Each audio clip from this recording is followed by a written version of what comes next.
How are you? Saw that. Great. How you guys doing? Good. Good? How long you been here? Since yesterday. I was Oh, on a it's not flight too bad. with all your... Oh, with everybody? Yeah.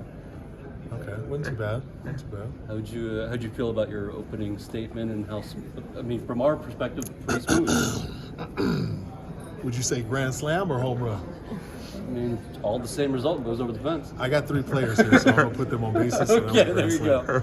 But no, I just wanted to come out here and just learn. There's growth. Yeah. There's growth in everything that you do. You're going to see growth in my team this year, and you saw growth with me with this press conference. But, it was I was looking forward to this, and like I told you guys before, I've been waiting on this opportunity to come back out here. Nice to kind of quiet people that were kind of looking forward to, I guess, another misstep or anything like that. Yeah, but they clearly don't know me, so.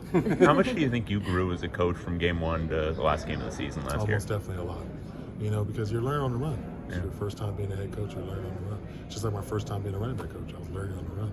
Even though I had coached under people, you still have a few ideas of certain type of things, but it's still like, still on the run. What was the message you wanted to send in your press conference? Kind of what was the thinking behind what you were saying? It was kind of more of just, address the past, let them know about the present, and then hit them with the future.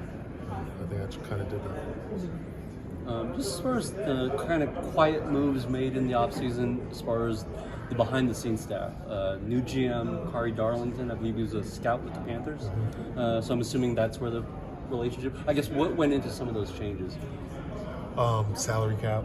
I just thought that I needed some guys that have been in the pros, just to help us allocate the money and everything.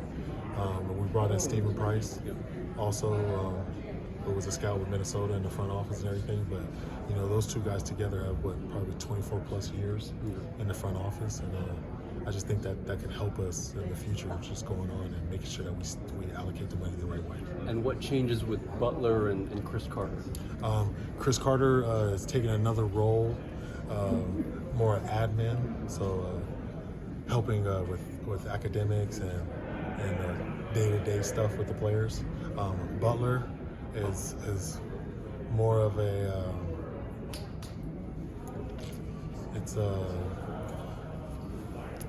Butler does a great job at evaluating talent, so we kind of kept him in that role. Like, he was still doing the same thing, he's still overseeing things also, but he just has a good knack at seeing talent, and we wanted to keep him in that role, just to do that, to make sure that he can eval talent and bring in the right guys that we have. We lost one guy to Oklahoma. Yeah. But other than that, I just wanted to bring guys that wanted to be here, and Kari was doing a lot with us last season, just helping us out and stuff like that, so it was just good to be able to get him on board. And you kind of read my mind about, I was going to allude to Stacy leaving, but you got Marshawn in a senior director of recruiting role, but you've also got Jake Sugarman in a high school relations role. What's the, difference in their duties? Stacy was kind of doing both of those, right? And we just thought that it could be easier to break it up into 2 people, just so just being in LA, it's hard, it's tough, so we got to have somebody that really is a liaison for our Southern California talent and coaches. So I think Marshawn does a good job at that, and using his connections and his resources, and then Jake coming from the SEC and just able to help us just with the overall landscaping of just college football. How, with the rev share, it's going to start August 1st, the payments, how did you go about breaking down the allocations? I mean, I know last year you talked about, first stringers could get X amount, second stringers X amount, developmental players. Is it similar to that, or how did you go? We went completely off your ability. So everything was coming through Stevie and Kari. They're going to evaluate the talent and then place it into where we think we do need to pay them. And everything went good. The players understood that. They were fired up about the situation, and they loved that we had people explaining to them how you're getting this money or why you're not getting this money. And I think that resonated with the players. Does everybody know what everybody else is getting? That's up to them if they want to go downstairs and tell, but I'm pretty sure people are inflating their numbers. That's just life, but we haven't put anything out publicly like that for the other players to see, so if they wanted to share that. How much are you operating with the belief that NIL is still going to be a thing, like beyond revenue share? You kind of just have to continue to, it's almost daily. Right? You wake up and it's like, okay, it's still here. Oh, let's go. So we're just going to take it day by day and just see what happens. But as of right now, yeah, we're still operating as such. How have you prepared the players in terms of like the financial literacy and for them to know how to manage money? We had to have courses all winter. Financial literacy, to help them with LLCs, taxes, just everything, So now that they're really making money, these guys got to make sure that they're taking care of everything off the field with that money. And we want to make sure we can help them.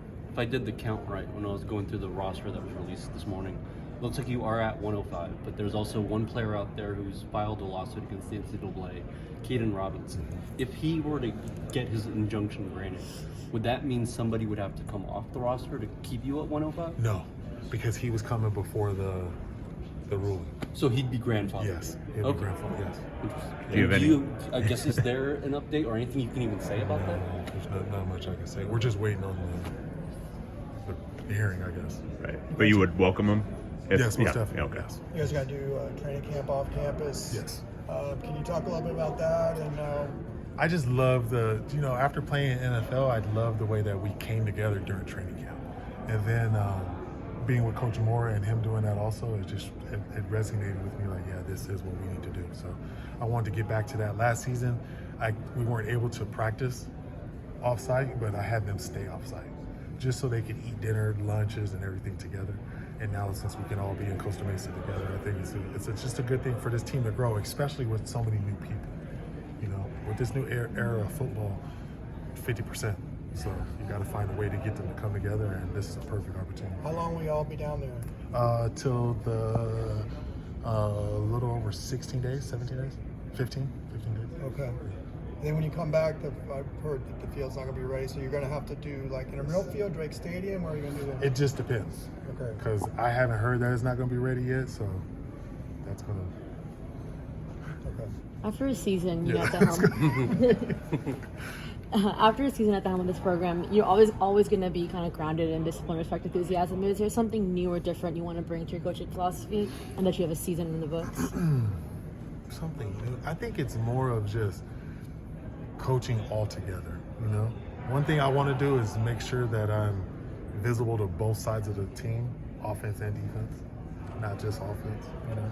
I think as spring was going, I was trying to find more ways to keep inserting myself over there on defense.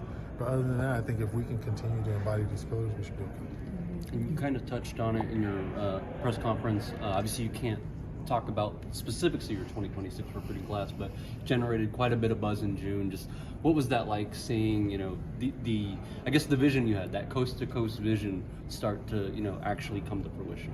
It was just something that I knew we could do. UCLA is a beautiful campus, is a wonderful school, so if you get people on campus, they're going to want to join. And every time we got a kid from Florida and he came on campus, he wanted to join in. So we were just excited for that, and I just love that, my coaches are taking pride in recruiting, They're making it like competitive between each other and stuff. So, when you have younger coaches, that's what they want to do, and I'm just excited for this opportunity to continue to keep getting this recruiting class that we have and keep getting them higher and higher. When you overhauled the staff, how important was that number one factor or pretty close to it when you were looking at guys to hire, Coach Meat and everybody? I wasn't hanging my hat on recruiting, but the coaching aspect was probably first, and then that recruiting was like 1B, but it was right there. Yeah. But I wanted to make sure that we had some good coaches at first, but I just love that because to be honest with you, I didn't know they were going to compete about the recruiting the way that they are doing. I knew that they like to recruit, but they're competing at it. And that's Who's winning the competition? Who's first in the standings? Oh man, I know I came out the blocks hot for a little bit, and then Andy came Kwan, in. yeah. So I'm gonna say it's such a go, guy who a lot of people, at least no us, idea. we didn't really know about. Yeah, no idea. So I'm gonna think right now it's Andy, and then Coach Me. Kaika could come from behind sometime soon. Yeah, but I think his is different though, because he has his hand on all of the defensive players. So it's cheating. So it's a little bit, so he gets everybody like that. We got time for maybe two more. Well, going back to the discipline aspect, obviously the penalties were a big, thing you wanted to iron out. What can you do between now, the start of the season, to I mean, I guess how much can coaching be, Discipline? part of the solution, and how much of it just has to be the player? It's both, because you can't just put it on the players. Right. We have to demand it out of them, and you have to. Don't let up. If you want them to be there at a certain time, that's what time you want them there. Don't let up. And I think our coaches are doing a good job of echoing the things that I'm saying and holding them accountable to it. So we're just trying to make them compete in everything that they do, and I think that's going to help us with the discipline aspect. Some personnel things really quick. Hudson, Gary, and Keanu, are they both full go and ready to go? Yeah, I don't want. Yeah, they've been full going off season, so yeah. And Hudson as Yes, well? most definitely. I think I heard the month of June, was he officially cleared by doctors? Yeah, Huddy? Yeah, it's, Yeah, Huddy, yeah. Thanks, guys. Thank you. Thank you.